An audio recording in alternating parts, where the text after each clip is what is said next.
સહારાના agent રોકાણકારો અને કામદારોએ સહારામાં રોકાણ કરેલી મૂડીની રકમ પરત મળે તેવી માંગ સાથે આજે જિલ્લા કલેક્ટર થકી કેન્દ્રીય ગૃહમંત્રીને આવેદનપત્ર આપ્યું હતું।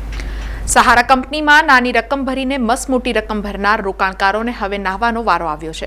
સહારા કંપની બંધ થઈ જતા લાખો લોકોના કરોડો રૂપિયા ફસાયા છે અને એજન્ટો પણ મુશ્કેલીમાં મુકાયા છે। ત્યારે આજે રોકાણકારો એજન્ટોએ જિલ્લા કલેક્ટરને આવેદનપત્ર આપ્યું હતું, જેમાં કેન્દ્રીય ગૃહમંત્રી અમિત શાહને સંબોધીને આવેદનમાં 13 કરોડ રોકાણકારોને તાત્કાલિક ચૂકવણી કરવા અને સહારાના કામદારોને તેમની રોજગારી પાછી આપવાની માંગ કરવામાં આવી છે।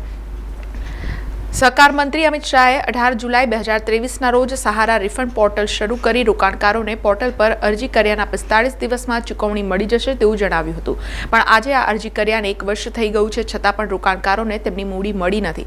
ત્યારે સહારાના રોકાણકારો અને કામદારોએ સહારા પર લાદવામાં આવેલા તમામ નિયંત્રણો દૂર કરવા અને પોર્ટલ બંધ કરવાની માંગ કરી છે। सहारा में जो निवेश किया गया है वहाँ पे सहकारिता मंत्री जी ने पोर्टल लॉन्च किया है, लेकिन पोर्टल से भुगतान नहीं मिल रहा है। बार बार पोर्टल पर अलग अलग तरीके से कमियां दिखाई दी जा रही हैं और पोर्टल पर काम करने के लिए हम लोग साइबर कैफ़े में जाते हैं, वहाँ पर 500-600 रुपये एक बार में खर्च करना पड़ता है। अब गरीब मजदूर जो व्यक्ति है यहाँ निवेश किया है, फिर भी उसको इतना पेमेंट भी नहीं मिल रहा है और खर्चा भी करना पड़ रहा है। जो काम करने वाले कार्यकर्ता हैं आज उनकी रोजी रोटी भी चली गई है, उनके भुखमरी के कगार पे आ गए हैं, वो लोग आज कोई इनकम नहीं रहा है।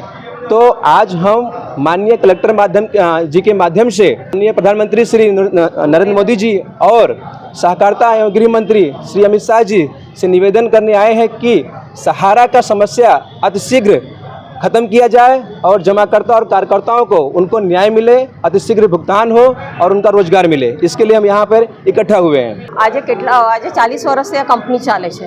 અમે 40 વર્ષથી 10 રૂપિયાથી નિવેશ કરે છે લોકો બિચારા। આજે ગરીબ લોકો કઈ જશે? આજે કોઈ છોકરાની ફીસ ભરવા માટે, કોઈ છોકરીનું લગ્ન કરવા માટે, કોઈ કંઈ નહીં।